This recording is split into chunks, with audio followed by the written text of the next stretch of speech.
Hello, students of class 10. Welcome to our geography class. Today I will be doing classification of industries. Though I had started the topic already, I will continue with the other classifications. We have already done one classification based on the source of raw materials, where we have classified industries on the basis of raw materials. Now, most of these raw materials are derived from the primary sector, and they are agro-based industries, mineral-based industries, then forest-based industries, and animal-based industries. Now, we will go to the next classification, that is according to the main role played by any industry. So, here again we have two categories. One is basic or key industries, the other one is consumer industries. There are some industries which are producing which are processing raw material and again producing raw material that will be used by any other industry. Like, for example, the industry which is manufacturing these copper filaments. They are producing raw material for the electrical industry, or for the industry which are producing bulb, or say iron and steel industry is producing iron rods which can be used by other industries like the heavy machineries industries or the automobile industry. So basic industries of course process raw material, but these basic industries again produce raw material to be used by the other industries. So these basic industries do not cater directly to the customers, but they sell their products to another industry. In this category, we have another industry, that is consumer industries. Consumer industries cater directly to the consumers. These are the products which the consumers buy directly in the market. It can be simple bread, butter, sugar, or any food processing products, processed food products. It can be toothpaste, toothbrush, it can be our sewing machines, or it can be even cars. All those products which we buy, that is the consumers are buying directly from the market, are consumer industries. So according to the main role played, industries are classified as basic and consumer industries. Now coming to the next category on the basis of capital investment. Now capital or the money is one of the most important elements in setting up any industry. Without capital, nothing can be achieved. Now this capital is used to buy land, to arrange water supply, electricity supply. It is used to pay money to the salary to the people. It is used to buy raw materials. So capital is one of the most important investment for any investor. Now here one thing I would like to point out, children, that the industrialist invests some money from his pocket and some money he takes from the shareholders by floating shares in the market. The shareholders buy the shares and it helps the industrialist to get the required money, and some money he takes as loan from the bank. Now, according to the capital invested, an industry can be classified as cottage industry, small scale industry, and large scale industry. And this investment includes the investment on the assets of the industry. Asset means the land, the machineries, the electric supply, the water supply that the industrialist is arranging. Now the lowest category is the cottage industry. Cottage industry is the industry that runs from the home of the producer. Now here only the family members are involved in producing certain goods or products, and there is very less use of machineries, and investment is also less. A very well-known example is the khadi industry of our country, which runs as a cottage industry. The weavers who weave clothes in their homes, that is also an example of cottage industry. The blacksmith is also an example of cottage industry.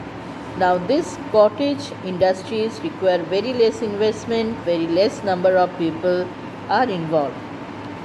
Now this in next industry is the small scale industry. Now small scale industry requires a minimum investment of money, which is not very much important, but the maximum investment should be 1 crore. And all those industries where the investment is more than 1 crore, that is large scale industry. The small scale industries, children, have lesser employees, amounting to 100 people. The machineries used are also smaller, they do not require huge investment, and of course the size of the factory unit is also smaller, but of course it is larger than the cottage industry. And the large scale industries have huge factories set up, they have thousands of workers working, they use huge machineries, and the investment is more than 1 crore rupees. Now children, this value of money changes over time. When I was a student like you all, the amount of money invested for large scale was more than 1 lakh, and in small scale it was less than 1 lakh. But this generation, you all are studying it as more than 1 crore rupees. Due to inflation, this value of invested money changes over time. Now next category is on the basis of ownership.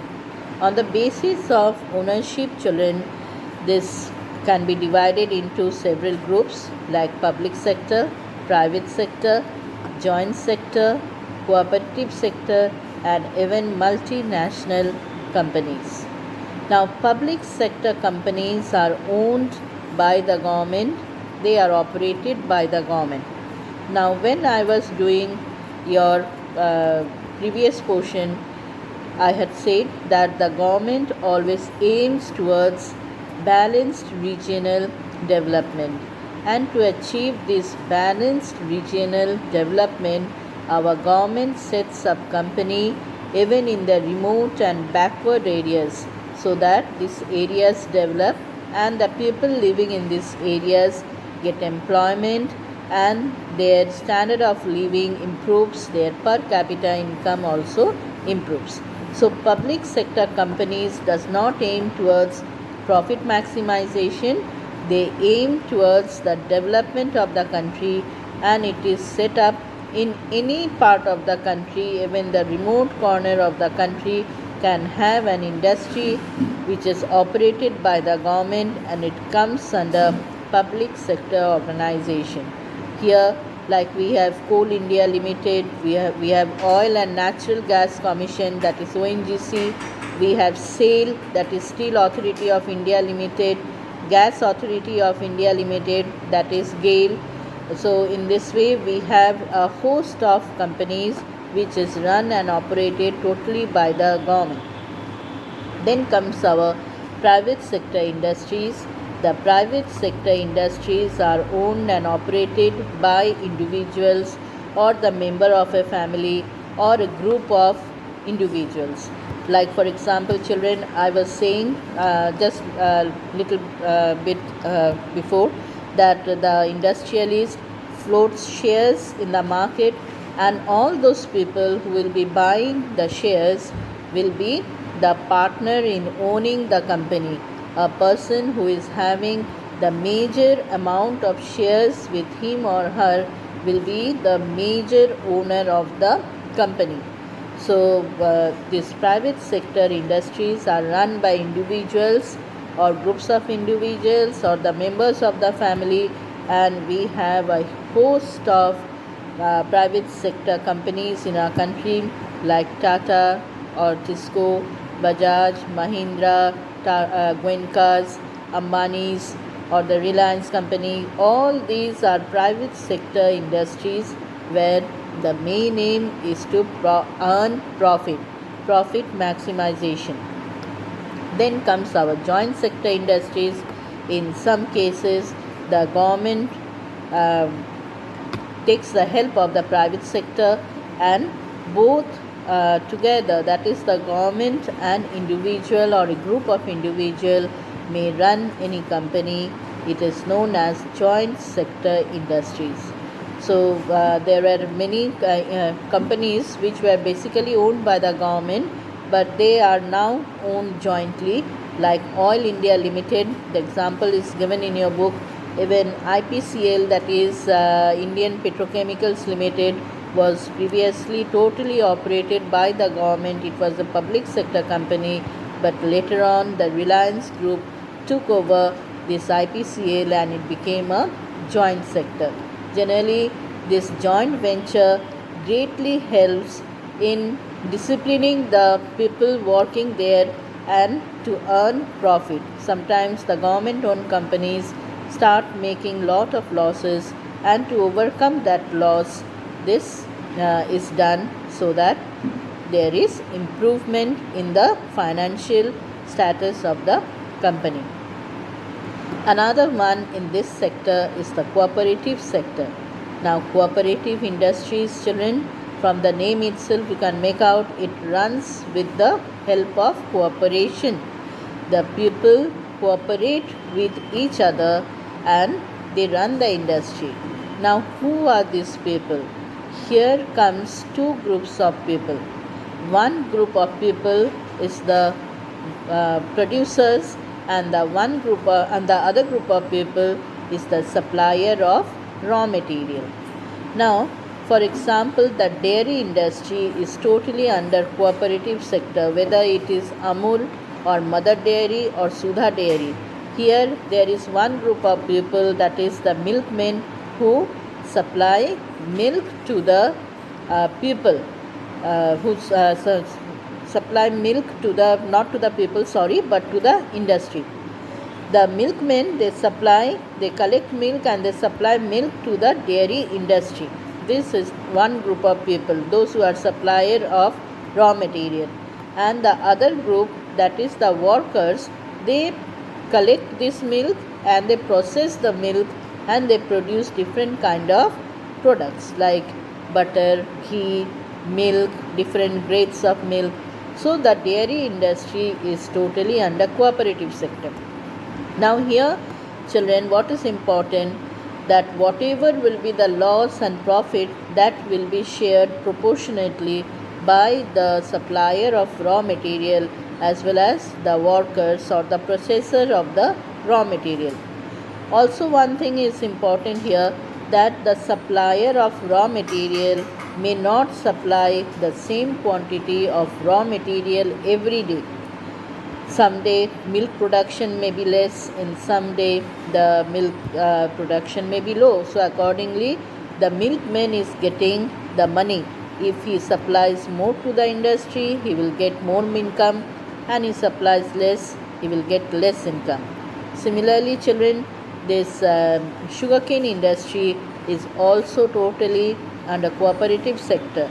Here, for 9 months, when the sugarcane is growing in the field, there is no earning for the workers in the factory, because their work is to process. When they are not getting raw material, what will they process?